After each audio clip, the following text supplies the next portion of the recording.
Now students देखिए, ये अगर आपका डाउट है तो दो तरीके के बच्चे हो सकते हैं। एक क्लास 12th का हो सकता है, वो इसको इजीली समझ जाएगा। 11th क्लास के बच्चों को यहां दिक्कत होने वाली होगी। आपके सामने क्वेश्चन आया, लेकिन मैं आपको आसान भाषा में सारी चीजें बता दूंगा। जिनको शॉर्ट में चाहिए तो शॉर्ट में, देखो यहां नहीं हो पाएगा भाई, सब कुछ समझाना पड़ेगा, ठीक है ना। तो आपको ध्यान से चीजें देखनी पड़ेंगी, बिकॉज फंक्शन यहाँ पे कॉम्प्लिकेटेड हमें दिए हुए, हमें थोड़ी सी कैलकुलस भी यहाँ पर लगेगी, जो कि मैं आपको समझा दूंगा, आप परेशान मत होइए। ओके, आइए बच्चों देखिए, उन्होंने हमें क्या दिया हुआ है, पहले मैं आपको समझा देता हूं क्वेश्चन। उन्होंने बोला dv by D t is equal to 6 minus 3v, है ना। ये देखिए dv बाई डी टी, अगर आप देखेंगे बच्चों dv बाई डी टी, अच्छा क्लास 12th के जो बच्चे होंगे, पता है इलेक्ट्रोमैग्नेटिक इंडक्शन में आपने, ठीक है, ऐसे क्वेश्चंस आपने देखे होंगे, ऐसे फंक्शन से आपका सामना पड़ा होगा। इसका ग्राफ भी अभी मैं आपको दिखाऊंगा, परेशान मत होइए, ठीक है। dv बाई डी टी, इसका पूरा मोशन मैं आपको समझाऊंगा चल क्या रहा है। Is equal to 6 minus 3v, है ना, is equal to 6 minus 3v, okay, is equal to 6 minus 3v, okay. Now अब बच्चों पता है, ये जो dv बाई डी टी दिया हुआ है ना, यहां से अगर आप चाहें तो आप 3 कॉमन ले सकते हैं, तो यहां बचेगा भाई, इसमें से 3 कॉमन ले लीजिए तो बचेगा हमारे पास 2 माइनस v, ठीक है। और dv बाई डी टी ही क्या होता है बताओ, एक्सेलरेशन। अरे भाई, rate of change of velocity ही क्या होता है, dv बाई डी टी क्या होता है, एक्सेलरेशन होता है, अपने क्लास में पढ़ा होगा, ठीक है ना।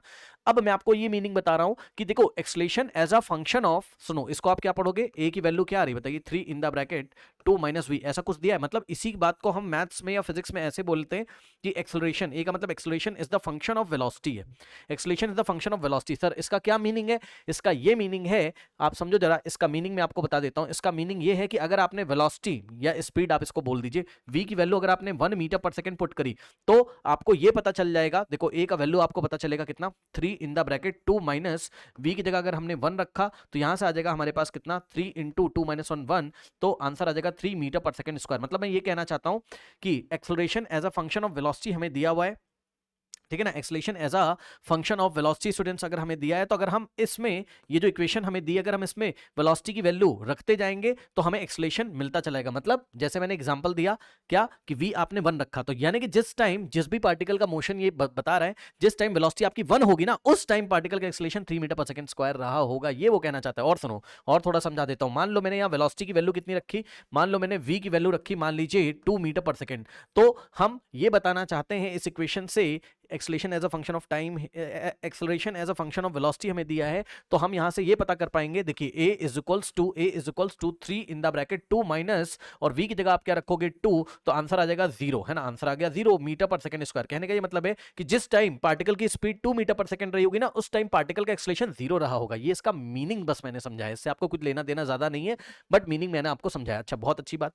अब अगर आप अपना क्वेश्चन पढ़ोगे, जितने भी ऑप्शंस दिए हैं बच्चों, है ना, वो बार बार हमसे क्या कह रहा है, speed varies with the time, मतलब पार्टिकल की स्पीड के बारे में बात कर रहा है। फिर यहां बोला द मैग्नीट्यूड ऑफ द, चलो एक्सेलरेशन की बात कर रहा है वो छोड़ो, द टर्मिनल स्पीड, फिर से स्पीड की बात कर रहे हैं। हाँ, फिर बोल रहा है द स्पीड इज 1 मीटर पर सेकंड, फिर से। तो पता है यहां पर मेन बात यह है कि हमें speed as a function of time ऐसे क्वेश्चन में बनाना होता है। ध्यान से सुनिए बच्चों, ऐसे क्वेश्चन में हम लोग क्या करते हैं, मेक, अभी मैं आपको बना के दिखाऊंगा, सब समझाऊंगा, ग्राफ भी ड्रॉ करूंगा, परेशान मत होइएगा।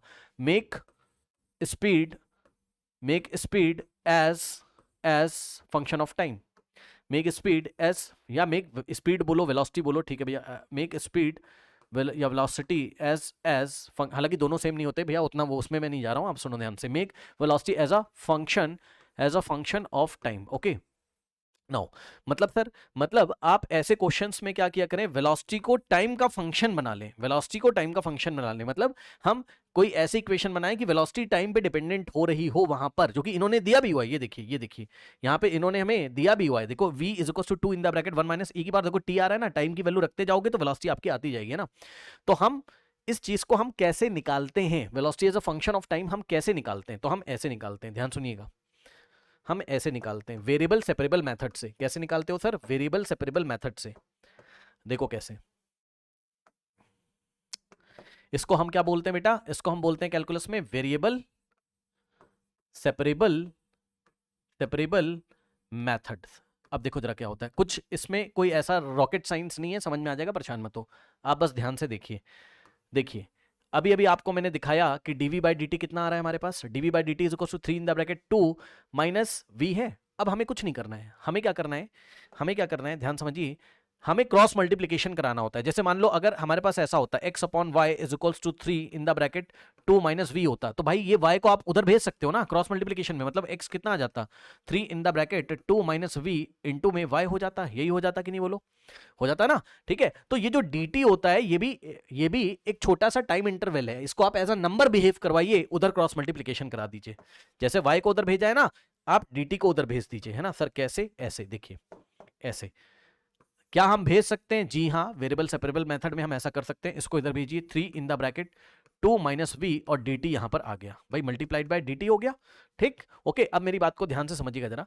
ठीक है, और यहां पर मल्टीप्लाइड बाय 3 भी है ना, 3 को अभी हमने ऐसे लिख दिया है, ये ऐसे। अब हमने कुछ नहीं किया, हमने 2 माइनस वी को इधर भेज दिया। क्यों? अभी बता रहा हूं। dv अपॉन में भाई 2 माइनस वी इधर मल्टीप्लाई ना, पूरा ब्रैकेट इधर आएगा तो डिवाइड करेगा 2 minus v is equals to, अब राइट हैंड साइड में एक तो 3 बचेगा और मल्टीप्लाइड बाय dt बचेगा, बस यही तो बचेगा। अरे नहीं समझे भैया, ये 2 माइनस वी को इधर भेजा, बस इसी को हम लोग बोलते हैं वेरिएबल सेपरेबल मेथड। मतलब हमने क्या किया, हमने dv के पास 2 माइनस वी को ले आए। हाँ, अरे भैया चेक कर लो, यहां वेरिएबल क्या है d के साथ v, dv, तो हम v वाले टर्म्स यहां पे ले आए, क्या दिक्कत है ना। और बस अगर कोई t वाला टर्म होता जिसमें t होता तो हम राइट हैंड साइड, अब था ही नहीं कुछ तो कोई दिक्कत नहीं है, 3 हमारा इधर आ गया, इधर भी लिख सकते थे 3 को, कोई दिक्कत नहीं है। अगर आप चाहो तो 3 यहां ऐसे हटा के यहां भी ला सकते हो, बट कोई दिक्कत नहीं है, हमने ऐसे ही कर दिया। ठीक है ना, अब सुनो क्या करना है। अब हमें क्या करना है, अब हमें इंटीग्रेट करना होता है। क्या करना होता है? हमें इंटीग्रेट करना होता है। ठीक है ना, ये देखिए, ये 3 dt, ठीक है, इंटीग्रेट करेंगे। ये देखिए, इंटीग्रेशन हमने बोथ साइड किया, और इंटीग्रेशन जब आप करोगे तो लिमिट कहां से कहां लगेगी, क्वेश्चन पढ़िए अपना। क्वेश्चन क्या कह रहा है? क्वेश्चन क्या कह रहा है? क्वेश्चन में कह रहा है कि time t is equal to 0 पे पार्टिकल रेस्ट पे था। Time t is equal to 0 पे पार्टिकल आपका रेस्ट पे था। रेस्ट का मतलब है उसकी वेलोसिटी 0 है। ध्यान से सुनिए, time t is equal to 0 पे वेलोसिटी कितनी है? उसकी 0 है। बोलो हाँ, time t is equal to 0 पे वेलोसिटी 0 है, तो लोअर लिमिट क्या लगाओगे आप? लोअर लिमिट आप क्या लगाओगे? देखो, time t is equal to 0 पे वेलोसिटी कितनी? 0 है भाई, पार्टिकल रेस्ट पे तो वेलोसिटी 0 होगी। तो टाइम के रेस्पेक्ट में लोअर लिमिट 0 है, मतलब टाइम जब 0 है तो वेलोसिटी के रेस्पेक्ट में लोअर लिमिट कितनी? 0। टाइम 0 तो वेलोसिटी 0। अब हम क्या करते हैं, हम मान रहे हैं, मान लो किसी इंस्टेंट पे हमने, मतलब किसी टाइम t पे हमने देखा पार्टिकल को, हमने अपर लिमिट कैसे डिसाइड करोगे? अपर लिमिट ऐसे डिसाइड करोगे, देखो कैसे। किसी टाइम t पे हमने जब देखा तो पार्टिकल की वेलोसिटी कितनी हो गई? v हो गई, समझे ना। Time t is equal to 0 पे velocity 0, time t is equal to t पे जब t टाइम हो गया तो उस टाइम उस इंस्टेंट पे वेलोसिटी कितनी? v है। ये तरीका होता है क्या करने का? वेलोसिटी को as a function of time बनाने का। अब क्या करेंगे? अब कुछ नहीं करना, हमें इंटीग्रेट करना है। तो देखो, राइट हैंड साइड वाला तो सब लोग कर लेंगे, मैं आपको दिखाता हूं। देखिए, लेफ्ट हैंड साइड क्या है? लिमिट है 0 टू v, और dv डिवाइडेड बाय क्या है? 2 minus v is equals to, right hand side वाला तो हर एक बच्चा कर लेगा। ये 3 आपका बाहर आ जाएगा, इंटीग्रेशन से कांस्टेंट है ना, तो 3 हमारा बाहर आ जाएगा, और इंटीग्रेशन ऑफ dt है ना, और लिमिट है 0 से t, मतलब ये 3 इस इंटीग्रेशन में मल्टीप्लाई कर रहा है एक तरीके से। अब आप लोग को पता है कि इंटीग्रेशन ऑफ dx कितना होता है भाई? x होता है। तो ये बताओ, इंटीग्रेशन ऑफ dt अगर लिखा हो तो इसका आंसर क्या आएगा? t ही तो आएगा। ठीक, और लिमिट अगर लग गई होंगी 0 से लेके t तक, तो हमारा यहां पे लिमिट लग जाएगी 0 से t, फिर आप अपर लिमिट माइनस लोअर लिमिट करोगे, जहां जहां t आ रहा है t रखोगे, फिर माइनस, ये हो गया अपर लिमिट माइनस, t की जगह आप 0 रखोगे तो t माइनस 0 t आ जाएगा, यानी कि इसका जो इंटीग्रेशन है वो t आ गया। तो इसको तो आप कर लोगे। कहने का मतलब है राइट हैंड साइड तो हो गया 3 इंटू, और इसका इंटीग्रेशन करके मैंने वहां आपको दिखा दिया है, तो कितना आ रहा है? t, तो 3 इंटू t को हम लोग 3t लिख देंगे, है ना। ठीक है भाई, इसका आंसर कितना आ रहा है? t आ रहा है। अब सुनो, इसका इंटीग्रेशन बच्चे नहीं कर पाते हैं, तो ये मैं आपको करके दिखाता हूं, समझिए जरा ध्यान से। देखिए, इसके इंटीग्रेशन के लिए आपको कुछ बेसिक सीखने पड़ेंगे। आइए, जिनको नहीं पता उनके लिए, है ना। देखिए बच्चों, होता क्या है कि अगर आपका कभी भी इंटीग्रेशन ऐसा है, देखिए जरा, अगर आपका कभी भी इंटीग्रेशन ऐसा है, इंटीग्रेशन अगर आपका dx बाय x लिखा हुआ है ना, तो इसका मतलब होता है integration of 1 upon x dx, ये मतलब होता है। ठीक, अब सुनो, dx अपॉन x लिखा हो या 1 अपॉन x लिखा हो, आपका 1 अपॉन x का इंटीग्रेशन log x होता है, याद रखिएगा, और बेस यहां पर e होती है। बेस कुछ नहीं लिखते हैं तो e होती है, ठीक है ना, बेस e यूलर नंबर है ना, ठीक है ना। ओके नाउ, तो ये आंसर हमारा आता है, एक इंटीग्रेशन कांस्टेंट भी आएगा, ठीक है, बात की बात है, वो मैं नहीं लिख रहा हूं, वो छोड़िए आप, है ना। अब जरा समझो, पता है इसी का एक जनरल फॉर्म होता है dx अपॉन, अब सुनो, अगर यहां पर डिनोमिनेटर में x का लीनियर पॉलिनोमियल कुछ ऐसा लिखा हो, a प्लस bx टाइप का कुछ लिखा हो, तो हमें कुछ नहीं करना। याद रखना, ध्यान सुनो, लीनियर पॉलिनोमियल नहीं पता क्या? यस सर पता है, x की मैक्सिमम पावर 1 होगी, डिग्री 1 होगी, चेक कर लो, डिग्री 1 है ना। तो अगर आप देखोगे तो यहां पर स्टूडेंट्स आपको क्या मिलेगा? लीनियर पॉलिनोमियल अगर कभी भी मिल जाए तो कुछ नहीं करना है हमें। जैसे dx अपॉन x क्या होता था? log x। भाई 1 अपॉन के नीचे जो भी है वही log के साथ आएगा, तो 1 अपॉन के नीचे क्या है? a प्लस bx, तो log के साथ, ध्यान सुनना, log के साथ क्या आएगा? यही आ जाएगा पूरा, कोई दिक्कत नहीं है ना, यही आ जाएगा। लेकिन शर्त क्या है? शर्त ये है कि यहां पर लीनियर पॉलिनोमियल होना चाहिए। ये क्या होना चाहिए? Linear polynomial. इसमें एक काम और करते हैं, बस वो ध्यान रखिएगा, हमें कुछ नहीं करना है। इतना करने के बाद जो x का कोफिशिएंट होता है ना भाई, उससे डिवाइड लगा दो बस। ये आप 12th में पढ़ोगे सब्स्टिट्यूशन मेथड में, लेकिन अभी मैं डायरेक्ट आपको बता रहा हूं, संभाल लीजिएगा ना। तो x का कोफिशिएंट क्या है? b, तो हम इसमें b से डिवाइड लगाएंगे, बस इतना हम लोग काम करते हैं। आइए सर एक दो क्वेश्चन दे दीजिए। मान लीजिए इंटीग्रेशन ऑफ dx अपॉन में हमारे पास मान लीजिए क्वेश्चन हो गया 2 + 3x हो गया है ना।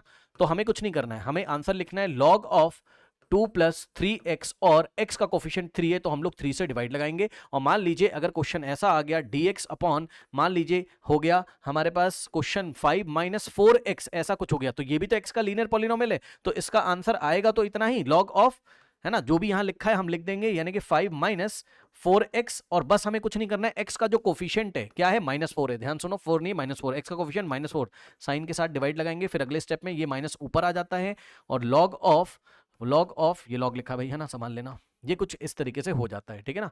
अब आइए हम लोग अपने क्वेश्चन पे हम लोग चलते हैं। अच्छा, एक तो ये चीज बता दी, अभी एक चीज और बताऊंगा, रुक जाओ, है ना, इस क्वेश्चन को सॉल्व करने के लिए एक चीज अभी और बताऊंगा, रुक जाओ, पहले इतना हम लोग कर लें, है ना। देखिए, अब dv अपॉन 2 - v है, तो ये v का लीनियर पॉलिनोमियल है भाई, यहाँ वेरिएबल क्या है? v है ना। तो इसका जो आंसर आएगा ये आएगा log ऑफ 2 - v, और सुनो v का कोफिशिएंट क्या है? -1 है। हेलो, ध्यान से सुनिए भाई, कुछ नहीं लिखा है तो v के सामने -1 ही तो लिखा है ना, तो डिवाइडेड बाय हम लोग क्या करेंगे? -1 करेंगे, ठीक, यही तो करोगे, इज इक्वल्स टू 3t, और यहां पे जो लिमिट लगेगी आपकी वो लगेगी 0 से v तक, ठीक है ना, फ्रॉम 0 टू v। अब ये माइनस है तो आप माइनस, भाई 1 का कोई मतलब है नहीं, माइनस को आप ब्रैकेट के बाहर भी लिख सकते हो, ऐसे भी आप इसको लिख सकते हो। अभी मैंने लिमिट अप्लाई नहीं करी, भी करूंगा, log ऑफ 2 - v, ठीक है, और 0 to v is equals to 3t, है ना, बहुत आसान बात है यार भाई। log 2 - v अपॉन 1 करोगे तो उतना ही आएगा, और माइनस को हमने बाहर भेज दिया, क्या ही दिक्कत है भाई। अब इस माइनस को आप उधर भेज दीजिए, है ना, इस माइनस को आप उधर भेज दीजिए राइट हैंड साइड में, तो हम लोग के पास क्या हो जाएगा? हम लोग के पास हो जाएगा यहाँ पर ब्रैकेट में, देखिए, log ऑफ 2 - v, है ना, इज इक्वल्स टू, इतना तो पता होगा भाई, ये माइनस इधर आ जाएगा, -1 से बोथ साइड मल्टीप्लाई कर दो भाई, तो -3t हो गया, ठीक है ना, इतना हो गया, ठीक, ओके। अब मेरी बात को ध्यान से जरा समझिए, इतना हो गया, और लिमिट क्या है? From 0 to v। अब upper limit minus lower limit, मतलब इस फंक्शन में जहां जहां v आ रहा है पहले v रखोगे, ये देखो, log ऑफ 2 - v, फिर माइनस करके log ऑफ v की जगह 0 रखेंगे, तो 2 माइनस, अरे भाई log ऑफ 2 - v था तो v की जगह v रखा, फिर माइनस करके लोअर लिमिट जब करोगे तो log ऑफ, फंक्शन तो यही रहेगा ना, log ऑफ 2 - v, लेकिन v की जगह हम 0 रखेंगे, v की जगह हम क्या रखेंगे? इस बार 0 रखेंगे, ये देखिए, इज इक्वल्स टू कितना आ गया? -3t आ गया, ठीक, ओके। नाउ अब देखिए स्टूडेंट्स, हमें कुछ नहीं करना है, log of 2 - v minus log of 2 - 0, तो 2 होता है, यही तो होगा, तो log of 2 - v minus log of 2, ठीक, इज इक्वल्स टू में -3t हो गया। अब मेरी बात ध्यान से समझिए, log m minus log n की प्रॉपर्टी लगेगी, जिनको नहीं पता उनके लिए बता दूं, 11th क्लास के जो बच्चे होंगे, log m minus log n, पता है ये क्या होता है? अगर कहीं ऐसा लिखा हो log m minus log n, तो ये कुछ नहीं होता, ये log m बाय n हो जाता है, ये log m बाय n हो जाता है। अब सुनो, ये भी तो, ये क्या लिखा हुआ है? m, और ये क्या लिखा हुआ है? n, तो log m minus log n क्या हो जाएगा? log m बाय n, तो log m by n, m की जगह क्या आएगा? 2 - v, और n की जगह क्या आएगा? 2, यही तो होगा, चेक कर लो, log m minus log n, log m by n, ठीक है ना, बात समझ रहे हो? इस तरीके से हम लोग करेंगे, ओके। नाउ अब देखिए स्टूडेंट्स, इज इक्वल्स टू, यहां पर आ रहा है -3t, है ना, इतना आ गया, ठीक, इतना आ गया। अब गेम अब स्टार्ट होगा असली, सुनो, इसको मैं थोड़ा, चलो ठीक है, अब देखो जरा, इधर मैं इसको हटा देता हूं, है ना, इसको मैं यहां रब कर देता हूं, कुछ मैं आपको समझाना चाहता हूं, सुनो ध्यान से। अब हम एंटी लॉग लेंगे। एंटी लॉग लेने का मतलब क्या होता है? देखो, बहुत सारे बच्चे नहीं ले पाते हैं एंटी लॉग, मैं आपको बताता हूं, कुछ नहीं करना है हमें कुछ नहीं करना है। मान लीजिए आपके पास ऐसा क्वेश्चन है, log of x is equals to y, ऐसा है, तो हमें कुछ नहीं करना है। अगर आप इस log को हटाना चाहते हैं तो ये x ऐसे ही रहेगा, और यहां जो भी राइट हैंड साइड लिखा है ये e की पावर में चला जाएगा, बस कुछ नहीं करना है। सर एक और क्वेश्चन दो। और लॉग की बेस क्या है? ई है, ध्यान रखिएगा, है ना, लिखा नहीं जाता है, जैसे हमने यहां नहीं लिखा, तो लॉग की बेस ई है, ध्यान रखिएगा। ई क्या है? Euler number. ओके नाउ अब एक और क्वेश्चन दीजिए सर। मान लीजिए ऐसा आ गया, log of yes log of, मान लीजिए हम लोग का बच्चों क्वेश्चन है, कुछ भी है, कुछ भी है, मान लो लॉग है यहाँ पे m/n, है ना, log m/n is equals to में मान लीजिए लिखा है -2t लिखा हुआ है ना, मान लो ऐसा लिखा है, तो लॉग को यहां से हटाओगे तो ये m/n ऐसे ही रहेगा, m/n ऐसे ही रहेगा, इज इक्वल्स टू, और ये भैया जो भी लिखा है ना ये e की पावर में चला जाएगा, तो e की पावर -2t हो जाएगा, कोई दिक्कत नहीं होनी चाहिए। नाउ स्टूडेंट्स देखिए, अब हम क्या करेंगे भाई, देखिए m/n लिखा तो ये इसको e की पावर में भेज दिया, तो यही काम हम यहां नहीं कर सकते क्या बताइए? log ऑफ 2 - v, अगर हम log यहां से इस तरीके से हटाना चाहेंगे, मतलब एंटी लॉग ले रहे हैं एक तरीके से हम लोग, तो हमें ये इसी तरीके से लिख लेना चाहिए 2 - v अपॉन में 2, और राइट हैंड साइड ये पूरा आपका चला जाएगा e की पावर में, भाई यही तो होगा, है ना, यही तो होगा स्टूडेंट्स, है ना भाई, अभी जो यहां बताया था आपको यही तो होगा, ठीक है ना। तो लॉग हटाओगे तो ये ऐसे ही रहेगा, और ये जो है ये राइट हैंड साइड में e की पावर में ये चला जाएगा, ठीक है ना, इस तरीके से करते हैं हम लोग। तो यहां से अगर आप देखोगे, अब ये 2 डिवाइड में उधर जाके मल्टीप्लाई करेगा, तो नेक्स्ट स्टेप में आएगा हम लोग के पास 2 - v is equals to 2 into e raise to the power -3t, ऐसा हो जाएगा। अब एक काम करिए जरा, देखिए इस v को हम लोग क्या करेंगे, उधर भेज देंगे, तो ये 2 इज इक्वल्स टू v उधर जाएगा तो प्लस हो जाएगा, यानी कि 2 into e raise to the power -3t, और प्लस में v की वैल्यू हमें निकालनी है ना, और इस 2 इंटू ई की पावर -3t वाले टर्म के सामने कुछ नहीं, प्लस उधर जाएगा माइनस हो जाएगा, है ना भाई, ये पूरा टर्म उधर जाएगा लेफ्ट हैंड साइड तो माइनस हो जाएगा, यानी कि 2 - 2 इंटू, अब ये प्लस बस ऐसे मैंने लिख दिया था, है ना, ये पूरा टर्म उधर जाएगा, 2 इंटू ई की पावर -3t, पावर का साइन मत चेंज कर देना, है ना, ये पूरा फंक्शन उधर जाएगा तो माइनस हो जाएगा, इज इक्वल्स टू में प्लस v का मतलब v हो गया। अब आप देख लीजिए यहां से ब्रैकेट लगाएंगे तो 2 आपका कॉमन हो सकता है, 2 कॉमन तो यहाँ 1 बचेगा, माइनस, अब ये 2 चला गया, तो e की पावर, भाई ये क्या लिखा है 2 इंटू ई की पावर -3t ना, तो 2 बाहर चला गया, यहाँ 1 बचेगा, यहाँ e की पावर -3t बचेगा, ये इस तरीके से, तो v इज इक्वल्स टू क्या आ गया, v is equals to 2 in the bracket 1 minus e की पावर -3t आ गया, इस तरीके से, करेक्ट। तो ये हमारे पास बच्चों velocity as a function of time आ गया, ठीक है, velocity as a function of time आ गया। क्या हमें velocity as a function of time ऐसे ही दिया हुआ था, 2 in the bracket 1 minus E raised to the power -3t? आइए देखते हैं क्या ये ऑप्शन सही है। यहां से अभी मैं आपको ग्राफ भी प्लॉट करके दिखाऊंगा, velocity 2 in the bracket 1 minus e to the power -3t metre पर सेकंड, ठीक है, तो ऑप्शन 3 हमारे पास सही है ना, स्पीड वेरीज या velocity varies with the time as the given function. इसका मीनिंग समझिए, पता है इसका ग्राफ कैसे आता है, इसका ग्राफ इस तरीके से आता है। अब ये एडवांस लेवल का क्वेश्चन है जो कि इलेक्ट्रोमैग्नेटिक इंडक्शन में आपको मिलेगा। अब आ गया पार्टिकल का मोशन, तो मैं आपको बता ही देता हूं। देखिए होता क्या है, ये हमारी टाइम एक्सेस है, ये क्या है, हमारी टाइम एक्सेस है, ठीक है ना, ये हमारी टाइम एक्सेस है, और ये स्पीड है, वाई एक्सेस पे स्पीड है। तो होता क्या है बच्चों, इसका जो प्लॉट आता है ये कुछ इस तरीके से आता है। देखो पहले मैं एक रेफरेंस लाइन ड्रॉ कर लेता हूं, ये ऐसे है ना, देखिए ऐसे। अब सुनो होता क्या है पता है, जैसे जैसे टाइम बढ़ता जाता है, जैसे जैसे टाइम बढ़ता जाता है वेलोसिटी आपकी बढ़ती चली जाती है ना, ये कुछ इस तरीके से है ना, ये ग्राफ ऐसे आता है। मैं टाइम t इक्वल टू 0 से स्टार्ट कर रहा हूँ, रेस्ट से, ये ऐसे ऐसे ऐसे ऐसे बढ़ते बढ़ते बढ़ते बढ़ते ये अप टू इन्फिनिटी जाता है, अप टू इन्फिनिटी, मतलब इन्फिनिटी पे जाके इसकी वेलोसिटी कांस्टेंट हो जाएगी। ये देखिए ऐसे, ये इनफाइनाइट टाइम में, इस इनफाइनाइट टाइम में मैं लिख देता हूँ, क्योंकि अभी इसी से हमारा क्वेश्चन सॉल्व होगा। In infinite time, in time t is equals to infinite, मतलब इनफाइनाइट ना बहुत ज्यादा टाइम में its velocity its velocity becomes its velocity becomes constant, its velocity becomes constant, correct, okay. और जब इसकी वेलोसिटी कांस्टेंट हो जाती है इनफाइनाइट टाइम पे, तो उस वेलोसिटी को ही हम लोग क्या बोलते हैं, उस कांस्टेंट वेलोसिटी को ही हम लोग टर्मिनल वेलोसिटी बोलते हैं। ध्यान समझिए, उस कांस्टेंट वेलोसिटी को ही हम लोग क्या बोलते हैं, उस कांस्टेंट वेलोसिटी को ही हम लोग टर्मिनल वेलोसिटी बोलते हैं। क्या बोलते हैं हम लोग, टर्मिनल वेलोसिटी बोलते हैं। कहने का मतलब ये है, समझिए जरा, कभी भी अगर आपको क्वेश्चन में एग्जाम में टर्मिनल वेलोसिटी पूछ ले, है ना, कभी भी अगर आपको बोले कि भैया टर्मिनल वेलोसिटी निकालो, तो टर्मिनल वेलोसिटी निकालने के लिए भैया टाइम आप कितना पुट करेंगे, इनफाइनाइट, ठीक, इनफाइनाइट, फील करिए जरा, ठीक है। ये इस फंक्शन का जो ग्राफ है ना, y एक्सिस पे v रखोगे, एक्सिस पे टाइम, तो v वर्सेस टाइम का ग्राफ कुछ इस तरीके से आता है। टाइम जब इन्फिनिटी को अप्रोच करेगा तब वेलोसिटी मेरी जाके कहीं कांस्टेंट हो जाएगी, तब मेरी, बहुत अच्छा ग्राफ बना नहीं है, तब मेरी वेलोसिटी कहीं कांस्टेंट हो जाएगी, और उस वेलोसिटी को हम लोग टर्मिनल वेलोसिटी बोलते हैं। ये ऐसे ऐसे ऐसे, ये सब आप फ्लूइड मैकेनिक्स में पढ़ेंगे, और आप कहां पढ़ोगे, आप पढ़ोगे इलेक्ट्रोमैग्नेटिक इंडक्शन क्लास 12 में पढ़ेंगे, परेशान मत होइए, ठीक है। अभी के लिए बस आप देखिए, ठीक। नाउ अब देखिए जरा, इधर आइए, फंक्शन क्या दिया था भाई, देखो फंक्शन क्या दिया था। अब हम लोग पार्ट 1 देखते हैं। उसने बोला टर्मिनल स्पीड बताओ 2 मीटर पर सेकंड होगी कि नहीं, तो कोई दिक्कत नहीं यार, जो फंक्शन है उसमें टाइम इनफाइनाइट पुट कर दो। मैंने अभी तो बताया आपको, क्या सर, कि अगर टर्मिनल वेलोसिटी पूछेगा कभी भी तो टाइम हमें इनफाइनाइट पुट करना होता है। तो सर इसको हम कैसे सॉल्व करेंगे? तो देखिए जरा, for for terminal velocity put अब कुछ 11th क्लास के बच्चे इसको सॉल्व नहीं कर पाएंगे, तो मैं आपको बताता हूं कैसे हम लोग करते हैं, परेशान मत होइए। देखिए फंक्शन क्या है, velocity is equals to 2 in the bracket 1 minus e raise to the power minus 3t, यही है।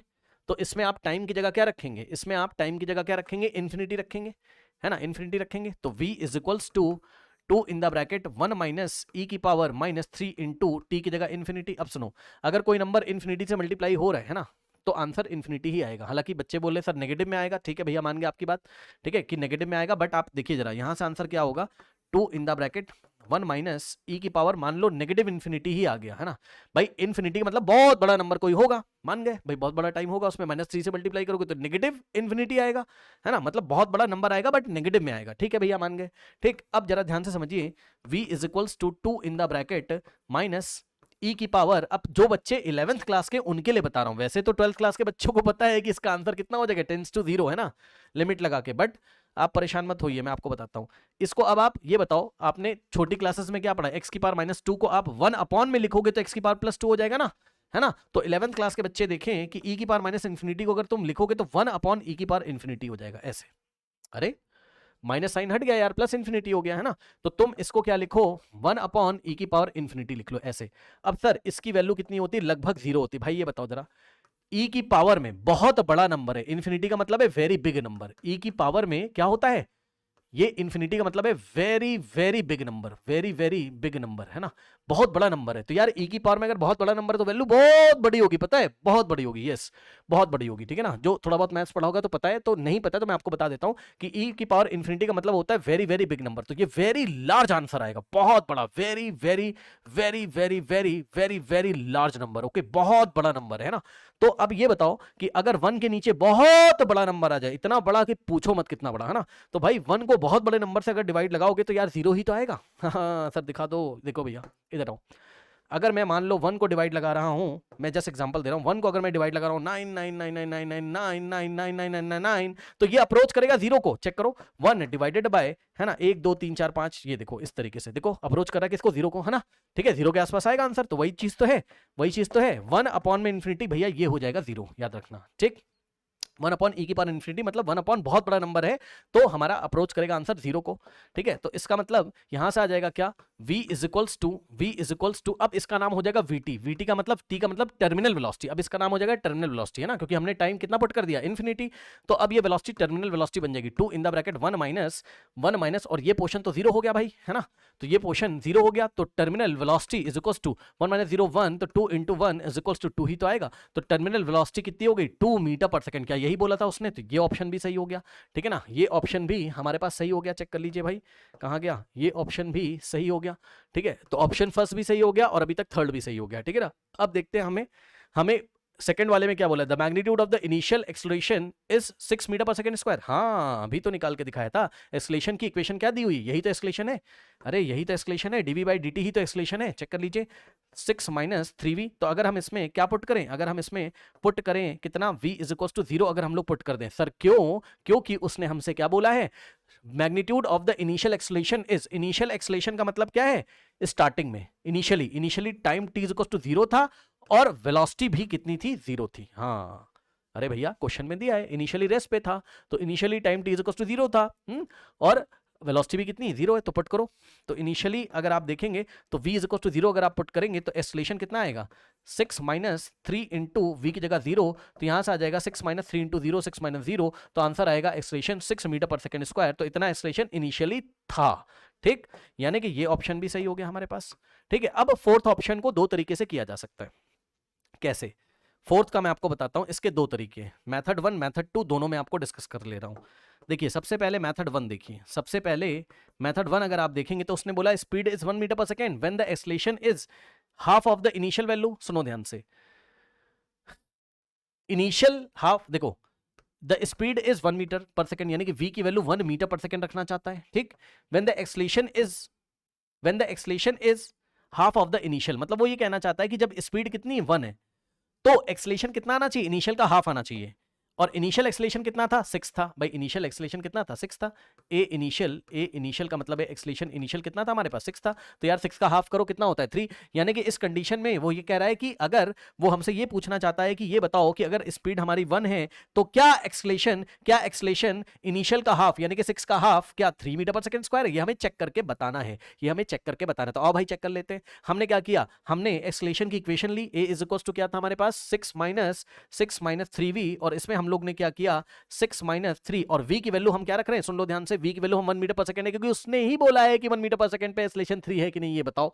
हाँ, तो v की जगह हमने क्या रखा, 1 रखा, तो आंसर आ गया 6 माइनस 3 इंटू 1, 6 माइनस 3, तो एक्सेलेरेशन 3 मीटर पर सेकंड स्क्वायर ही तो आ गया। हाँ भाई वो सही कह रहा है, इसका मतलब ऑप्शन फोर्थ भी सही है। अब फोर्थ को करने का जो दूसरा तरीका है हमारे पास वो ये है, ध्यान से समझिए, फोर्थ ऑप्शन को जो करने का दूसरा तरीका है वो ये है कि आप क्या करें, मेथड 2 में आप क्या करेंगे स्टूडेंट्स, उसने हमसे बोला है द स्पीड इज 1 मीटर पर second when the acceleration is half of the initial value. यानी कि अब हम ऐसा कर रहे हैं, अब हम ऑपोजिट डायरेक्शन में चेक कर रहे हैं। हम ये मान के चल रहे हैं कि अब हमारा एक्सेलेरेशन कितना है, अब हमारा एक्सेलेरेशन 3 मीटर पर सेकंड स्क्वायर है, ऐसा हमने मान लिया। मतलब हम ये अज्यूम करके चल रहे हैं, हम ये अज्यूम करके चल रहे हैं कि भैया हमारा एक्सेलेरेशन इनिशियल वाले का क्या है, हाफ है, हमने ये मान लिया। और अब हम स्पीड निकाल के देखेंगे, अगर स्पीड 1 आ गई तो इसकी बात सही है ना, क्योंकि स्पीड इसने 1 बोला है और बोला एक्सेलेरेशन इनिशियल का हाफ हो जाए, तो हमने इनिशियल एक्सेलेरेशन का हाफ लेके हम लोग चल रहे हैं। और हम लोग क्या करेंगे, हम लोग v का मतलब हम लोग स्पीड फाइंड कर लेंगे, अगर 1 मीटर पर सेकंड आ गई तो बात सही है।